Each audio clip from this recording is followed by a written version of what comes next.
Kita dari Holtif. sekarang kita ada di Museum Pancasila Sakti. Kira-kira Museum Pancasila Sakti cocok buat apa sih? Nah, tempat di Museum Pancasila Sakti itu sangat cocok buat kita yang sedang liburan bersama keluarga, pacar, pasangan, ataupun teman. Terus apa lagi? Sekalian menambah wawasan sejarah kalian ya guys. Jadi ikutin terus kita ya.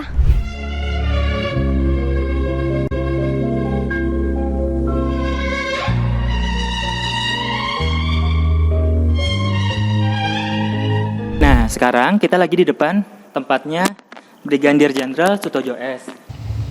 Saat diangkat jenazahnya, beliau menggunakan baju kimono batik, diketemukan ikat tangan, ikat kaki, ikat kepala, cincin kawin, dan jam tangan. Nah, ini adalah hasil visum dari Rumah Sakit Gatot Subroto saat itu. Nah, di sini ada hasil seminar Angkatan Darat yang digunakan sebagai alasan kenapa TNI Angkatan Darat tidak mau merestui atau mengizinkan PKI mempunyai angkatan kelima. Selanjutnya pihak keluarga menambahkan pakaian dinas seharian. Nah, ini yang diambil dari rumah. Sekarang saya sudah di depan Brigjen Donald Isat Panjaitan. Terdapat fotonya di atas. Saat diangkat, beliau menggunakan baju PD4. Ketika baju dilepaskan untuk otopsi, beliau masih menggunakan celana tidur. Ketika jenazah diangkat, ditemukan beberapa barang seperti cincin kawin, ballpoint emas, proyektil peluru yang menembus tengkorak beliau. Ini ada peci rimba kenangan dari Rusia. Ya, sekarang kita berada di sebuah foto riwayat dari Majen S. Parman. Berikut tentang Mayor Jenderal S. Parman. Di situ terdapat foto peristiwa pengangkatan jenazah yang masih terikat ke belakang dengan tali karung goni. Dan berikut ada baju yang dikenakan Mayor Jenderal S. Parman yang terdapat sayatan celurit pada bagian belakang kanan dan kirinya. Pada baju tersebut ditemukan aksesoris berupa bekas peluru yang menembus badan, sapu tangan, cincin ballpoint, meteran, korek api, dan kaos kaki tinggal sebelah. Oke, lalu kita sedang berada di depan riwayat foto Majen MT Haryono. Oke, di sini ada beberapa barang peninggalan Mayor Jenderal MT Haryono yang terdapat celana tidur dan barang-barang lainnya. Lalu kita sedang berada di depan peninggalan Legend Ahmad Yani. Sama seperti barang-barang Mayor Jenderal MT Haryono, barang-barang peninggalan tersebut ditemukan pada saat jenazah diangkat dari lubang atau sumur maut.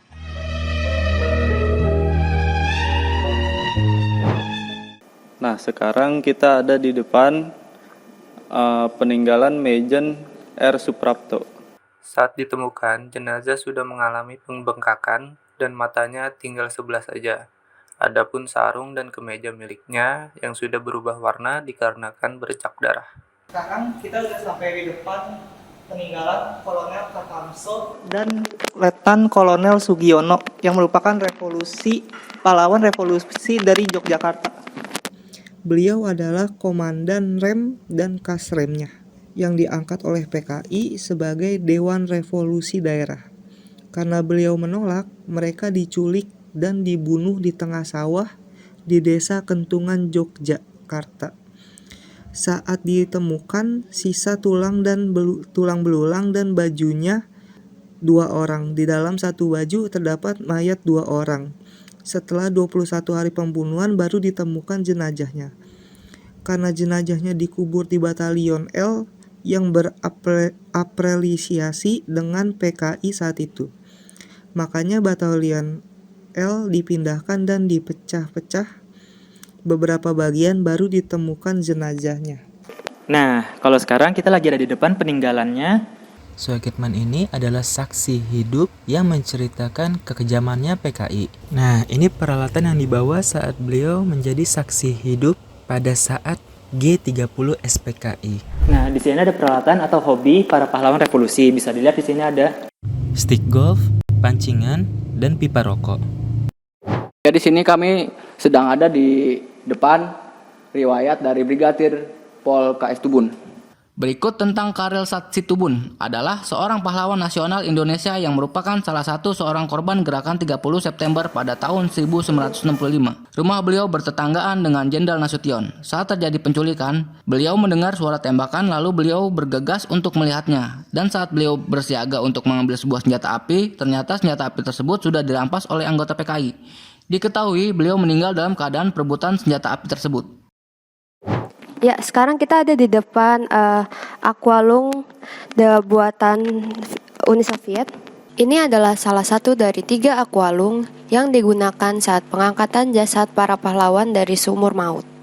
Lalu di sini ada barang-barang peninggalan Letu Pierre Andreas Tendean. Pada koleksi barang milik Pierre Andreas Tendean terdapat raket tenis, foto, radio, teropong, dan beberapa peninggalan tulisan. Lalu di sini ada peninggalan punya Ade Irma. Lalu di sini ada peninggalan punya Ade Irma, peninggalan berupa mainan, baju tidur, dan barang-barang lainnya. Lalu di sini ada peninggalan dari Letu Andreas Tendean. Di sini ada koleksi milik Letnan 1 Pierre Andreas Tendean, lalu di sebelahnya terdapat barang-barang peninggalan berupa tali, hasil visum dari rumah sakit, peluru, foto keluarga Tendean, dan baju yang terakhir kali digunakan oleh jenazah saat diangkat dari sumur. Nah, di tempat terakhir ini ada radio tipe GRC-9. Radio ini digunakan oleh Mayor Jenderal Soeharto untuk memberantas PKI pada saat pemberontakan G30 SPKI. Mobil ini adalah Panzer Saracen dengan tipe PCMK-2 yang digunakan pada tanggal 5 Oktober 1965 untuk membawa jenazah para pahlawan revolusi dari markas besar Angkatan Darat ke pemakaman Kalibata.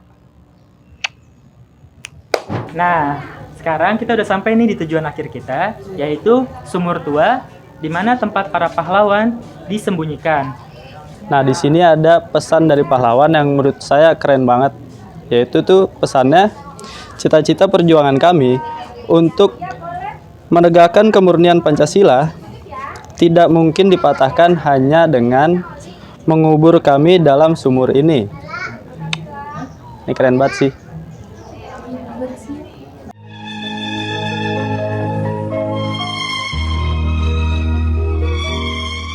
Nah, seru kan kegiatan dari kami? Tadi kita udah ngeliat tuh Museum PKI, Museum Paseban, Lubang Buaya. Nah, sekarang kita mau nutup nih sama pantun. Boleh nggak nih?